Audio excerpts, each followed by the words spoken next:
আসসালামু আলাইকুম। আজ ক্লাস 9-এর লাইফ সায়েন্সের ক্লাসে আজ আমরা প্রাণী রাজ্য শ্রেণীবিভাগ সম্পর্কে জানব।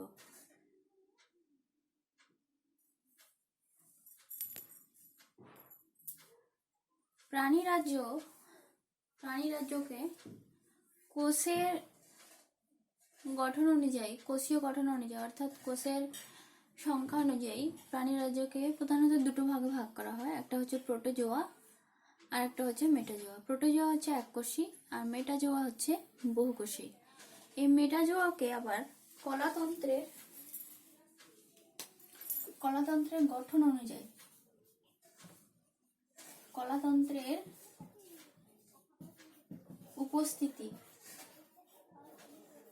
উপস্থিতি অনুযায়ী আবার দুভাগ ভাগ করা হয়।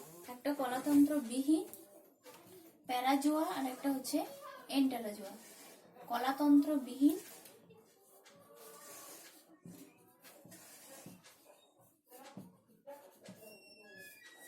আর একটা হচ্ছে কলাতন্ত্র যুক্ত বা এন্টারোজোয়া। তাহলে এন্টারোজোয়া কাকে বলে না, এন্টারোজোয়া হচ্ছে প্যারাজোয়া হচ্ছে যে সমস্ত বহুকোষী প্রাণীর দেহে নির্দিষ্ট কলাতন্ত্র গঠিত হয় না, যে সমস্ত বহুকোষী প্রাণীর দেহে নির্দিষ্ট কলাতন্ত্র গঠিত হয় না তাকে বলা হয় কি না প্যারাজোয়া। আর যে সমস্ত বহুকোষী প্রাণীর দেহে নির্দিষ্ট কলাতন্ত্র গঠিত হয় তাকে বলা হয় কি না এন্টারোজোয়া। তো কলাতন্ত্র গঠিত হয় না একটাই পর্ব, যেটা হচ্ছে পরিফেরা পর্বে নির্দিষ্ট কোনো কলাতন্ত্র গঠিত হয় না। তারপরে হচ্ছে এই কলাতন্ত্রের পর এরপর স্তর ভিত্তিক, দেহ স্তর ভিত্তিক দুভাগে ভাগ করা হয়। দেহ স্তর ভিত্তিতে দুভাগে ভাগ করা হয়, একটা হচ্ছে ডিপ্লোব্লাস্টিক আর একটা হচ্ছে ট্রিপ্লোব্লাস্টিক, অর্থাৎ দ্বিস্তর যুক্ত বিশিষ্ট দেহ, মানে দ্বিস্তর যে কলার যে স্তরটা, সেই কলার স্তরের ভিত্তিতে আবার দুভাগ ভাগ করা হয়। একটা হচ্ছে কি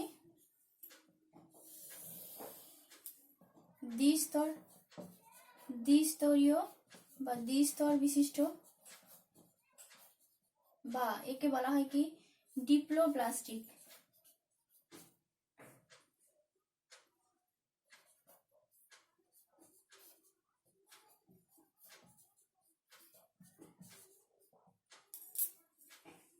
আরেকটা হচ্ছে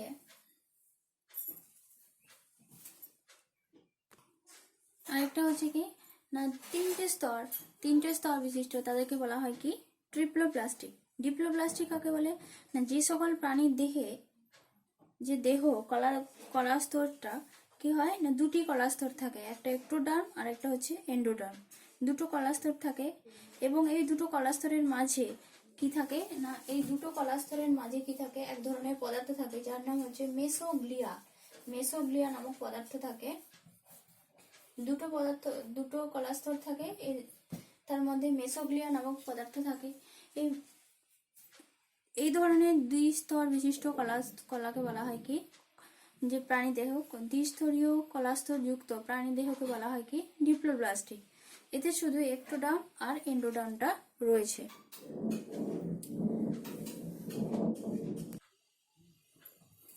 দেখো, কলাস্তরকে দুভাগে ভাগ করা হয়েছে। কলাস্তরের উপস্থিতির ভিত্তিতে এন্টারোজোয়াকে দুভাগে ভাগ করা হয়েছে। কলাস্তর যুক্ত মানে সুগঠিত নির্দিষ্ট কলাতন্ত্র আছে তাদেরকে বলা হয় এন্টারোজোয়া, যেটা আমি আগে ছকে করেছিলাম। নেক্সট ছক দেখো যে দুটো ভাগে ভাগ করা হয়েছে এন্টারোজোয়াকে, একটা কলাস্তরের ভিত্তিতে, একটা হচ্ছে ডিপ্লোব্লাস্টিক আর একটা হচ্ছে ট্রিপ্লোব্লাস্টিক। ডিপ্লোব্লাস্টিক হচ্ছে দ্বিস্তর বিশিষ্ট কলা স্তর আর ট্রিপ্লোব্লাস্টিক হচ্ছে ত্রিস্তর বিশিষ্ট কলাস্তর। তো দ্বিস্তর বিশিষ্ট কলাস্তরে কি থাকে এক্টোডার্ম আর এন্ডোডার্ম। দুটো ডার্মের মাঝে কি থাকে মেসোগ্লিয়া নামক পদার্থ থাকে। দুটো ডার্মের মাঝে অর্থাৎ এক্টোডার্ম আর এন্ডোডার্মের মাঝে মেসোগ্লিয়া নামক পদার্থ থাকে। আর ওই পর্বগুলো কি কি হবে, প্যারাজোয়াতে ছিল পরিফেরার কোনো নির্দিষ্ট কলাতন্ত্র নেই। ডিপ্লোপ্লাস্টিক হচ্ছে নিটারিয়া আর টিনোফোরা, এরা এই দুটো পর্ব হচ্ছে ডিপ্লোপ্লাস্টিক। তো এদের মাঝে, এই দুটো স্তরের মাঝে মেসোগ্লিয়া নামক একটা জেলির মতো পদার্থ থাকে। তারপর হচ্ছে ট্রিপ্লোব্লাস্টিক। ট্রিপ্লোব্লাস্টিককে আবার সিলোমের উপস্থিতির ভিত্তিতে তিন ভাগে ভাগ করা হয়: অ্যাসিলোমিটা, সিউডোসিলোমিটা আর সিলোমিটা। অ্যাসিলোমিটা কাকে বলে? বায়োলজির ভাষায় এ মানে হচ্ছে না, তাহলে অ্যাসিলোমিটা মানে কি না, আসিলোমিটা মানে হচ্ছে সিলোমবিহীন। সিউডো মানে ছদ্ম, মানে সিলোমের মতো দেখতে কিন্তু সিলোম নয়, সিলোমেটা, সিউডোসিলোমেটা। আর একটা হচ্ছে প্রকৃত সিলোম উপস্থিত, যেটাকে বলা হয় কি সিলোমেটা। যে সকল প্রাণীদের ক্ষেত্রে সিলোম অনুপস্থিত তাদেরকে বলা হয় কি অ্যাসিলোমেটা। যেমন কোন পর্ব? প্লাটিহেলমিনথেস পর্ব। আর ওর উদাহরণ কি হবে? চাপটা কৃমি হচ্ছে অ্যাসিলোমেটা। তারপর হচ্ছে সিউডোসিলোমেটা, ছদ্ম সিলোম থাকে একটাই পর্বে, সেটা হচ্ছে অ্যাসকাল হেলমিনথেস বা নিমাটোডা। একে বলা হয় কি নিমাটোডা। যেমন গোল কৃমি হচ্ছে নিমাটোডা পর্বে।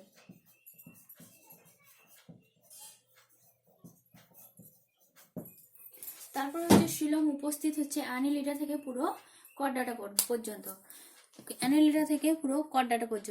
অ্যানিলিডা, আর্থ্রোপোডা, মোলাস্কা, একানোডার্মাটা আর হেমিকর্ডাটা। অ্যানিলিডা, আর্থ্রোপোডা, একানোডার্মাটা আর arthropoda. Annelida, arthropoda, mollusca, echinodermata, hemichordata, তারপরে হচ্ছে কর্ডাটা। কর্ডাটাকে আবার তিন ভাগে ভাগ করা হয়। এতটা পর্যন্ত হেমিকর্ডাটা পর্যন্ত হচ্ছে, আগে হেমিকর্ডাটাকে মেরুদণ্ডের অন্তর্গত, প্রোটোকর্ডাটার অন্তর্গত করা হতো, তা এখন হেমিকর্ডাটাকে অমেরুদণ্ডীর অন্তর্গত করা হয়। হেমিকর্ডাটা পর্যন্ত হচ্ছে, এগুলো হচ্ছে অমেরুদণ্ডী শ্রেণী, তারপরে কর্ডাটা থেকে ভার্টিব্রাটা পর্যন্ত এগুলো হচ্ছে মেরুদণ্ডী। তো কর্ডাটাকে আবার তিন ভাগে ভাগ করা হয়।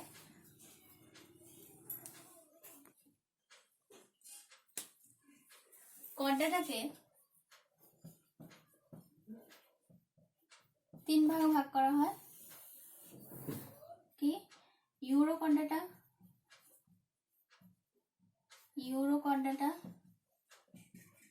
Cephalochordata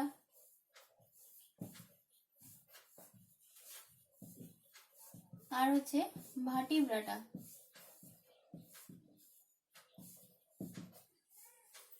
Urochordata, Cephalochordata, Vertebrata. যাদের নোটোকর্ডা উপস্থিত তাদেরকে বলা হয় কি ইউরোকর্ডাটা। নোটোকর্ডা উপস্থিত তাদেরকে বলা হয় কি কর্ডাটা। কর্ডাটার কিছু বৈশিষ্ট্য রয়েছে, যে আমরা কর্ডাটা কাকে বলবো। তার আগে আমরা জানবো সিলোম, সিউডোসিলোম এবং ছদ্মসিলোম। এগুলো কি?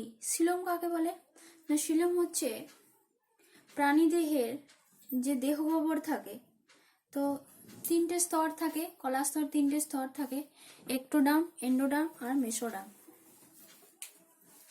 একটো, মেসো আর এন্ডো। তো এই দুটো স্তরের মাঝে যে মেসোডার্মটা থাকে, সেটা হচ্ছে মেসোডার্ম।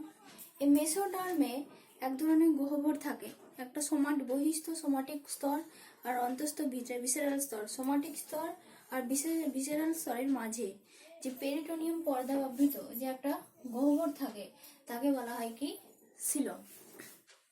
এটাই হচ্ছে সিলম। আর এই প্রকৃত সিলমগুলো অ্যানিলিডা, আর্থ্রোপোডা, মোলাস্কা, হেমিকর্ডাটা থেকে পুরো কর্ডাটা, ভার্টিব্রাটা পর্যন্ত উপস্থিত। তারপর হচ্ছে সিউডোসিলম কাকে বলে? প্রাণী দেহে পাচনতন্ত্রের অর্থাৎ পাকস্থলীতে পাচনতন্ত্রের মধ্যবর্তী স্থানে একটা সিলোমের ন্যায় গহ্বর থাকে, যেটাকে বলা হয় কি সিউডোসিলম, যেটা গোল কৃমির মধ্যে দেখা যায়। আর অ্যাসিলম মানে যার মধ্যে সিলোম নেই তাদেরকে অ্যাসিলোমেটা বলা হয়। তারপর হচ্ছে হেমিকর্ডাটা, ইউরোকর্ডাটা আর সেফালোকর্ডাটা। তো এগুলো উপপর্বে কিন্তু মেরুদণ্ড ঠিকমতো গঠিত নোটোকর্ড উপস্থিত থাকে। এই নোটোকর্ডটা কি হয় না, ইউরোকর্ডাটা লেজে অবস্থান করে, নোটোকর্ডটা লেজে অবস্থান করে, আর সেফালোকর্ডাটা পুরোটা অবস্থান করে। নোটোকর্ড লেজে অবস্থান করে, ইউরোকর্ডাটা লেজে অবস্থান করে, হেমিকর্ডাটার সম্মুখে অবস্থান করে,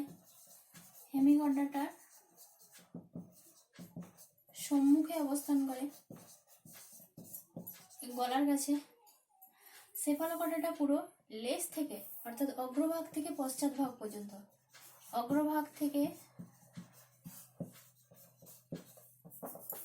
পশ্চাৎ ভাগ পর্যন্ত।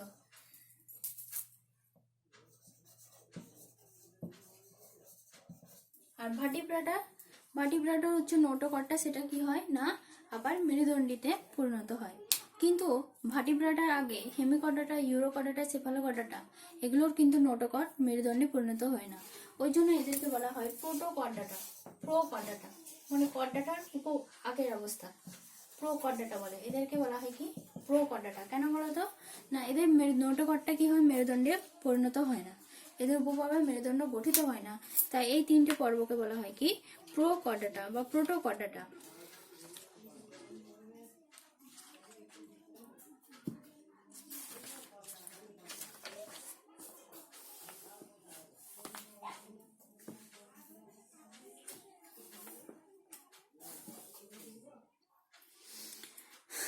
তারপরে দেখো এই যে কর্ডাটা, প্রোকর্ডাটা এগুলো পড়লাম, তো এগুলোর কিন্তু আমাদের বৈশিষ্ট্যও জানতে হবে।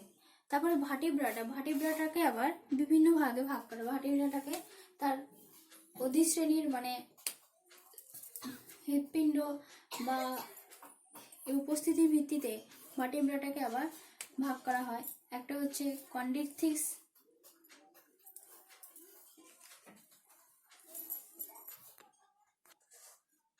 ভার্টিব্রাটাকে আবার ভাগ করা হয় উপস্থিতির ভিত্তিতে।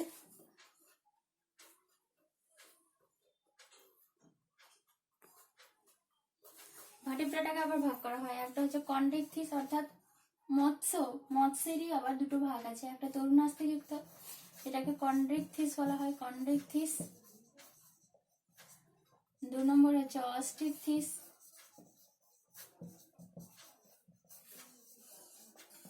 তারপরে হচ্ছে অ্যামফিবিয়া অর্থাৎ উভচর, Amphibia, রেপ্টালিয়া,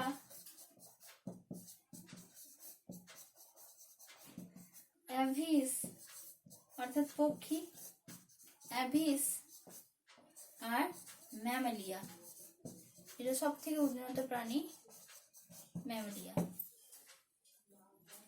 Chondrichthyes, osteichthyes, amphibia, reptilia, aves, Mammalia.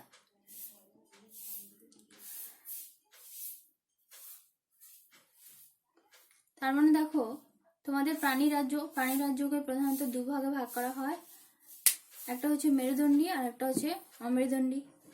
যদি কর্ডাটা আর একটা হচ্ছে নন কর্ডাটা আর একটা হচ্ছে নন কর্ডাটা।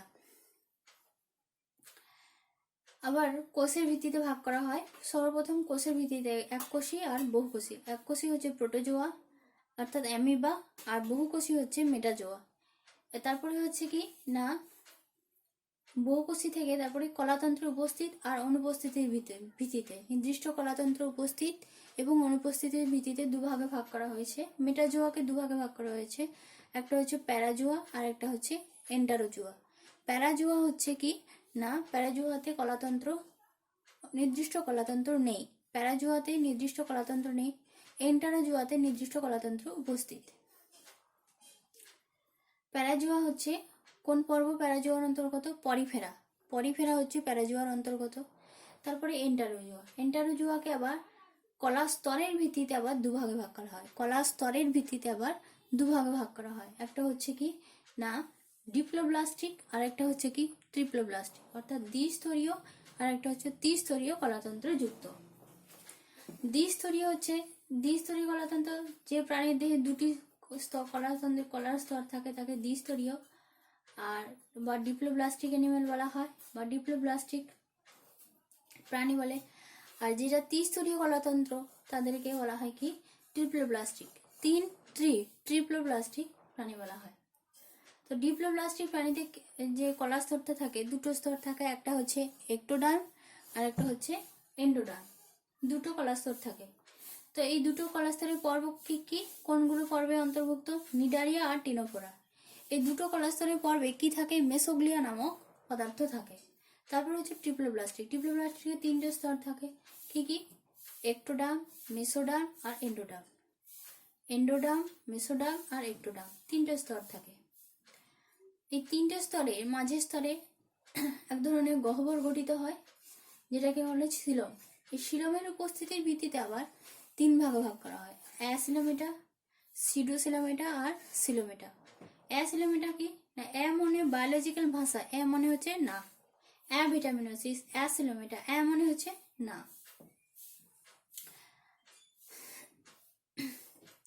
তো অ্যাসিলোমেটা কাদের বলে না, যে সকল প্রাণীদের অ্যাসিলোমেটা প্রাণী হচ্ছে যে সকল প্রাণীদের সিলোম থাকেই না, সিলোম অনুপস্থিত, তাদেরকে বলা হয় অ্যাসিলোমেটা। এরকম অ্যাসিলোমেটা প্রাণী হচ্ছে কি না প্লাটিহেলমিনথিস, যেটা চাপটা কৃমি, প্লাটিহেলমিনথিস, চাপটা কৃমি, ফিতা কৃমি, এগুলো হচ্ছে প্লাটিহেলমিনথিস। প্লাটিহেলমিনথিস পর্ব হচ্ছে অ্যাসিলোমেটা। তারপরে হচ্ছে নিমাটোডা বা আস্কাল হেলমিনথিস, এরা হচ্ছে সিউডোসিলোমেটা, মানে এদের পাকস্থলীতে এক ধরনের গহ্বর থাকে, পেরিটোনিয়াম পর্দা আবৃত গহ্বর থাকে, যেটা কিন্তু প্রকৃত সিলম নয়। তাদেরকে বলা হয় কি না সিউডোসিলম বা ছদ্মসিলম। তো এর অন্তর্গত কি প্রাণী উদাহরণ কি গোলকৃমি, গোলকৃমি হচ্ছে গোলকৃমি, যকৃৎ কৃমি, এগুলো হচ্ছে সিউডোসিলমের অন্তর্ভুক্ত। তারপরে হচ্ছে কি না সিলোমেটা বা প্রকৃত সিলম থাকে। প্রকৃত সিলম কার থাকে না, সিলমটা কি না, সিলম হচ্ছে কি না ত্রিস্তর বিশিষ্ট প্রাণীদের দেহে কি থাকে, ত্রিস্তর বিশিষ্ট প্রাণীদের মাঝের স্তরে অর্থাৎ প্রাণীদের অভ্যন্তরস্থ যে গহ্বর থাকে মেসোডার্ম, সেই মেসোডার্মে দুটো স্তর থাকে, একটা বহিঃস্থ সোমাটিক স্তর থাকে আর একটা অন্তঃস্থ কি থাকে ভিসেরাল স্তর। তো এই দুটো স্তরের মাঝখানে এক ধরনের গহ্বর থাকে, যেটা পেরিটোনিয়াম নামক পর্দা দ্বারা আবৃত থাকে। সেই পেরিটোনিয়াম নামক পর্দা দ্বারা আবৃতকে বলা হয় কি সিলম। এই সিলম কোন কোন পর্বের থাকে, সিলম হচ্ছে তারপরে হচ্ছে নিমাটোডার পর হচ্ছে অ্যানিলিডা। তো অ্যানিলিডা থেকে পুরো কর্ডাটা পর্যন্ত, annelida, arthropoda, mollusca, Hemichordata, chordata থাকে। তারপরে কর্ডাটার ভিত্তিতে অর্থাৎ কর্ডাটাকে আবার তিন ভাগে ভাগ করা হয়। কর্ডাটাকে আবার তিন ভাগে ভাগ করা, আমরা কর্ডাটা কাদেরকে বলবো না, যাদের ভ্রূণ অবস্থায় এবং সারা জীবন ধরে নোটোকট থাকে, যাদের ভ্রূণ অবস্থা এবং সারা জীবন ধরে কি থাকে নোটোকট থাকে, এবং পৃষ্ঠদেশে ফাঁপা নার্ভ কট থাকে। এদের পৃষ্ঠদেশে তিনটি বৈশিষ্ট্যের জন্য পৃষ্ঠদেশে ফাঁপা নার্ভ কট থাকে, আর কি না গলবিলীয় ফুলকা ছিদ্র থাকে, গলবিলীয় ফুলকা ছিদ্র থাকে। তাদেরকে বলা হয় কি কর্ডাটা। জীবনের কোনো না কোনো দশায় গলবিলীয় ফুলকা ছিদ্র থাকে, তাদেরকে বলা হয় কি কর্ডাটা। তোমরা দেখবে একটা সময় একটা ভ্রূণের একটা পিরিয়ডে প্রায় সমস্ত কর্ডাটা প্রাণী কিন্তু মানে ভ্রূণটা একই ধরনের হয়, মরুলা বা ব্রাস্টুলা স্টেজে কি হয় না সবারই কিন্তু গলবিলীয় ফুলকা ছিদ্র কিন্তু দেখা যায়। সে মানুষ থেকে শুরু করে পশুদেরও, মানে মৎস্য, তারপরে অ্যাম্ফিবিয়া, রেপ্টালিয়া, অ্যাবিস, ম্যামেলিয়া, সবারই কিন্তু ভ্রূণে কি থাকে না গলবিলীয় ফুলকা ছিদ্র অর্থাৎ মরুলা স্টেজে কিন্তু দেখা যায়। তার মানে এরা সবাই কিন্তু কর্ডাটা। তাহলে কর্ডাটার কটা বৈশিষ্ট্য, তিনটে বৈশিষ্ট্য, একটা ভ্রূণ অবস্থায় নোটোকট থাকে, ফাঁপা নার্ভ কট থাকে, আর গলার দুপাশে অর্থাৎ গলবিলীয় ফুলকা ছিদ্র অবস্থিত। এই কর্ডাটাকে আবার তিন ভাগে ভাগ করা হয়, Hemichordata, Urochordata, Cephalochordata. Urochordata, Cephalochordata আর ভার্টিব্রাটা। তবে আগে হেমিকর্ডাটাকে অন্তর্ভুক্ত করা হতো, তবে এখন হেমিকর্ডাটাকে অমেরুদণ্ডীর অন্তর্ভুক্ত করা হয়। তো এদের নার্ভ কট, ইউরোকর্ডাটার নার্ভ কট কোথায় থাকে, ইউরোকর্ডাটার নার্ভ কট থাকে লেজে অবস্থান করে, ইউরোকর্ডাটার নোটোকট লেজে অবস্থান করে। সেফালোকর্ডাটা পুরো অগ্রভাগ থেকে এবং পশ্চাৎভাগে অবস্থান করে নোটোকটটা। আর ভার্টিব্রাটা নোটোকটটা কি হয় পূর্ণাঙ্গ অবস্থায় সেটা কি হয় মানে মেরুদণ্ডীতে পরিণত হয়। আর কি না এদের ইউরোকর্ডাটা গলবিলীয় ফুলকা ছিদ্র উপস্থিত থাকে, এদেরও গলবিলীয় ফুলকা ছিদ্র থাকে। এবং সেফালোকর্ডাটা কি হয় না সেফালোকর্ডাটা মায়োটম পেশিও থাকে। আর ইউরোকর্ডাটা দেহ টিউনিক নামক একটা পর্দা দ্বারা আবৃত থাকে, যাদেরকে বলা হয় কি টিউনিকা। হেমিকর্ডাটা নোটোকট করে থাকে, হেমিকর্ডাটার নোটোকট গলার কাছে থাকে। তো প্রত্যেকের কিন্তু উদাহরণ আমাদের জানতে হবে যে কোনটা কোন প্রাণীর উদাহরণ। তো তোমরা এই ছকটা ভালো করে প্রথমে মুখস্থ করবে এবং তার সাথে সাথে মুখস্থ করবে কি না প্রাণীর উদাহরণ। যেমন পরিফেরা, পরিফেরা হচ্ছে কি না কোন পর্ব, পরিফেরা হচ্ছে প্যারাজোয়া, প্যারাজোয়া পরিফেরার উদাহরণ কি সাইকন, সাইকন জিলোটিনোসাম। বিজ্ঞানসম্মত নামগুলো একটু মুখস্থ করার চেষ্টা করবে। তারপর হচ্ছে নিডারিয়া আর টিনোফোরা, নিডারিয়া টিনোফোরা হচ্ছে পরিফেরা হচ্ছে নিডারিয়া, পরিফেরা হচ্ছে প্যারাজোয়া, নিডারিয়া এবং টিনোফোরা হচ্ছে ডিপ্লোব্লাস্টিক। এদের মাঝে মেসোগ্লিয়া নামক পদার্থ থাকে, একটোডাম আর এন্ডোডাম থাকে, মেসোগ্লিয়া নামক পদার্থ থাকে। নিডারিয়া হচ্ছে হাইড্রা আর টিনোফোরা হচ্ছে বোরো, বোরো ফ্রাস্কালি, হাইড্রা, হাইড্রা ভালগারিস। এদের বিজ্ঞানসম্মত নাম মুখস্থ করার সাথে সাথে, উদাহরণ মুখস্থ করার সাথে সাথে প্রত্যেকেরই বিজ্ঞানসম্মত নাম মুখস্থ করবে। তারপর হচ্ছে প্ল্যাটিহেলমিনথিস, প্ল্যাটিহেলমিনথিসে হাব নো সিলেম, সিলোম, কোনো সিলোম থাকে না, তার মানে কি অ্যাসিলোম এটা। তারপর হচ্ছে নিমাটোডা বা আসকাল হেলমিনথিস, নিমাটোডা এদের ছদ্মশিলম থাকে। তারপরে হচ্ছে অ্যানিলিডা, এদের সিলোম থাকে, সিলোমেটা, এদেরকে বলা হয় কি সিলোমেটা, তাদের উপস্থিত সিলোম উপস্থিত। অ্যানিলিডা, আর্থ্রোপোডা, অ্যানিলিডা হচ্ছে কেঁচো, পেরিটিমা পোস্তুমা। তারপর হচ্ছে আর্থ্রোপোডা, আর্থ্রোপোডা আরশোলা, মোলাস্কা, একানোটারমাটা, হেমিগড্ডাটা। আবার কড্ডাটাকে তিন ভাগে ভাগ করা হয়, ইউরোকডাটা, সেফালোকডাটা, ভার্টিব্রাটা। এগুলোর একটা একটা করে উদাহরণ করে এই যে ছকটা আমি দেখিয়েছি সেই ছকটা বড় খাতায় সুন্দর করে লিখে আমাকে পাঠাবে। আর কারো যদি অসুবিধা হয় প্রথমে এই ছকটা মুখস্থ করো, নেক্সট আবার আমরা প্রত্যেকেরই আইডেন্টিফাইং ক্যারেক্টারগুলো মুখস্থ করব। অর্থাৎ তার যে নিজস্ব যে বৈশিষ্ট্যগুলো, সেই বৈশিষ্ট্যগুলো শনাক্তকরণ বৈশিষ্ট্য বা আইডেন্টিফাইং ক্যারেক্টারগুলো আমরা জানবো।